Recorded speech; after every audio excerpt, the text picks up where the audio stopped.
Buenos días, profesora. Buenos días, compañeros. Soy la estudiante Ivonne Rivera Tamo y yo les voy a hablar sobre los antecedentes de la Revolución Rusa. Les voy a hablar sobre la economía. La economía del país era fundamentalmente agraria, donde una élite de terratenientes controlaba las tierras que trabajaban los campesinos, que era un 85% de la población. Bueno, en un sistema prácticamente feudal, como todos sabemos, el feudalismo es un tipo de esclavitud. A pesar de la abolición de la servidumbre, en 1861 había una condición extrema, pero extrema de pobreza, a tal punto que ni siquiera el gobierno podía mantenerlo, porque todo se lo guardaba lo que era a su bolsillo.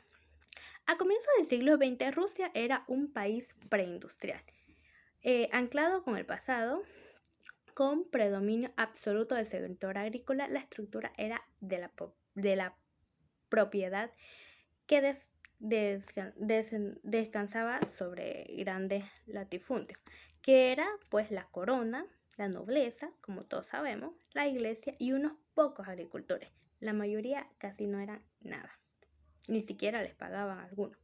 La tierra era trabajada por campesinos analfabetos. ¿Qué son personas? ¿Qué es un analfabeto?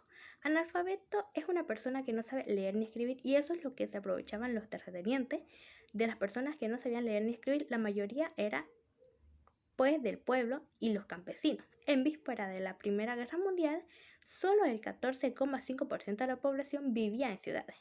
Bueno, como vemos en esta imagen, el sector agrario era incapaz de proveer lo suficientemente de recursos a la población, dado su carácter primitivo y tradicional, ajeno en gran medida de las transformaciones de la revolución agrícola que habían alterado los cimientos económicos de otros países.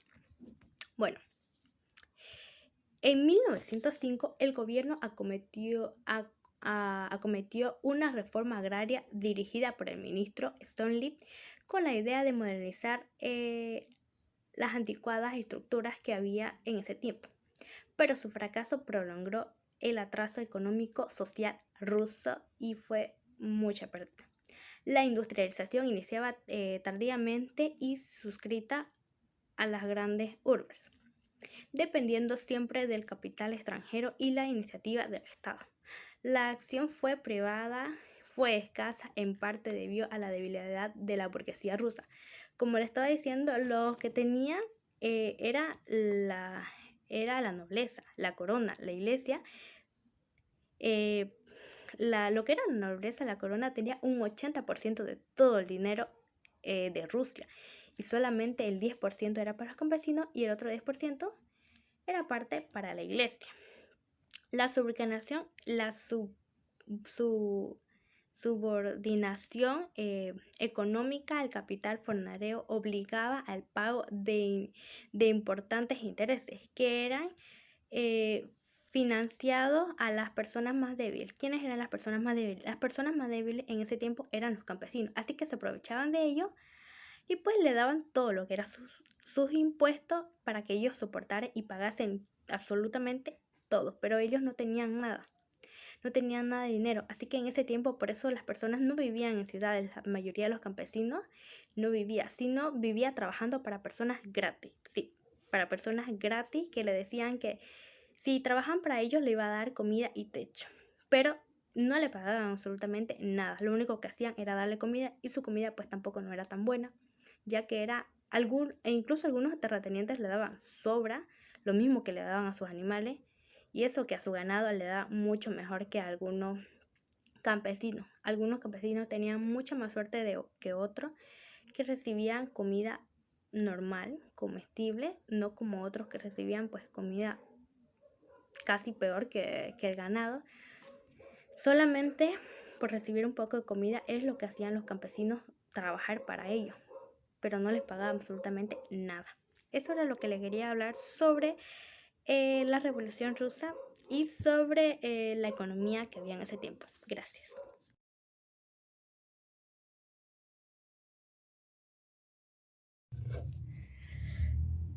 Buenos días, profesora. Buenos días, compañero. Mi nombre es Carla Melgar Paz y yo voy a exponer sobre un antecedente de la Revolución Rusa.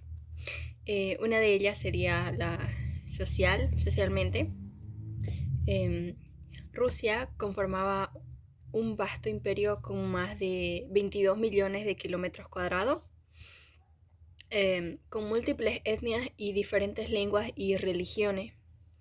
Y a mediados del siglo XIX, su población sobrepasaba los 120 millones de habitantes, de los que 100 millones de ellos eran campesinos. El campesinato constituía el estrato social mayoritario y este se organizaba en unidades aldeanas denominadas MIR, que el Estado favorecía y alentaba su condición, ya que había permanecido hasta 1861 y sus condiciones de vida eran muy penosas. La aristocracia, muy conservadora, ostentó hasta 1861, privilegiando a los señores de carácter feudal. En tanto, en el resto de Europa se habían ido aboliendo a lo largo de la primera mitad del siglo. Era propietario de enormes haciendas agrícolas y percibía abundantes rentas que le permitían desarrollar un elevado tren de vida. Hecho que, comparado con la miseria en el que estaban sumidos los campesinos, la burguesía numéricamente exigía y representaba en escaso peso social y político, ya que Rusia había quedado al margen de las revoluciones burguesas de la primera mitad del siglo XIX. La clase media consolidada y en ascenso en los países industrializados eran aquí casi inexistentes, en Rusia fueron inexistentes y sirvieron en gran medida a la cantera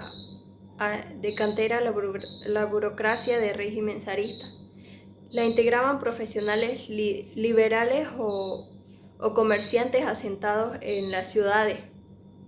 En las zonas rurales estaban representadas por un reducido número de campesinos acomodados, no sujetos a la servidumbre y propietarios de cuantiosas tierras. No obstante, fue de las clases medias de donde surgió una gran medida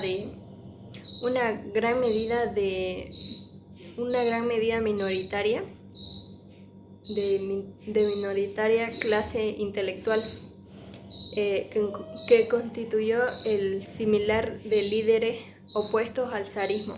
Gracias.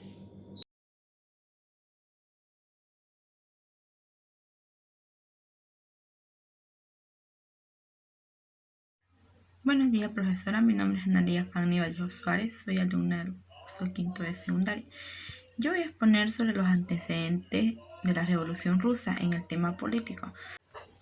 Políticamente se mantenía incólume en un estado totalitario a principio del antiguo régimen. El poder era detentado por una monarquía absoluta y teocrática, presidida por el zar emperador, que pertenecía a la dinastía de los romanos, apoyados en 4 pilares: en la nobleza, el clero, el ejército y la burocracia, arropados por la omnipotencia policía política. Aunque existía un parlamento, la Duma, sus poderes estaban a merced del zar, que disfrutaba de la potestad de convocarlo o disolverlo. Era una forma de gobierno autocrática, pues el zar concentraba en sus manos el poder supremo del Estado y lo ejercía sin límite. Tenía un abuso de poder. Además, era el máximo representante de la Iglesia ortodoxa. Las libertades políticas eran inexistentes y los disidentes u opositores eran perseguidos por la policía, que se extendía en sus tentáculos por todos los rincones del imperio. Las deportaciones a Siberia y las ejecuciones como método represivo a la oposición frecuente. Ese era uno de sus métodos que utilizaban para evitar así revueltas. Mayormente los deportaban o los decapitaban, para darle un ejemplo a la población que pasaba con los que se rebelaban contra el gobierno del zar, aunque en ese tiempo en la política el zar tuvo mucho abuso de poder. En este periodo también hubieron los partidos que se levantaron. Se levantó el Partido Constitucional Demócrata en 1905, o el Partido de los Cadetes, que buscaba transformar a Rusia en una democracia liberal con un sistema parlamentario. Sus líderes fueron el príncipe Elevokh y Miliukos. También estuvo el Partido Socialista Revolucionario el año 1901. Tenía como objetivo implementar una revolución campesina en Rusia, organizar un Estado federal que tomara en cuenta las distintas nacionalidades en sus imperios. Sus principales voceros fueron Tekchernok y Kerensky. Y el Partido Obrero Socialdemócrata Ruso del año 1898, cuyos orígenes se remontan a grupos marxistas organizados por el Georgio Plejánov el año 1903. Se dividió en dos fracciones: mencheviques, reformistas o moderadores, y los bolcheviques, revolucionarios o radicales. Esas fueron sus dos divisiones que tuvo este Partido de Obreros Socialdemócratas Ruso en el año 1898. Y mayormente para que Rusia se retire de la Primera Guerra Mundial fueron las causas políticas. En el año 1917 el gobierno ruso tuvo que abandonar la guerra por grandes pérdidas y la presión popular, y a partir de entonces se desarrollaron dos etapas: la Revolución Rusa, que desembocaría finalmente en la creación de un nuevo régimen en el año 1922. Gracias, eso sería todo.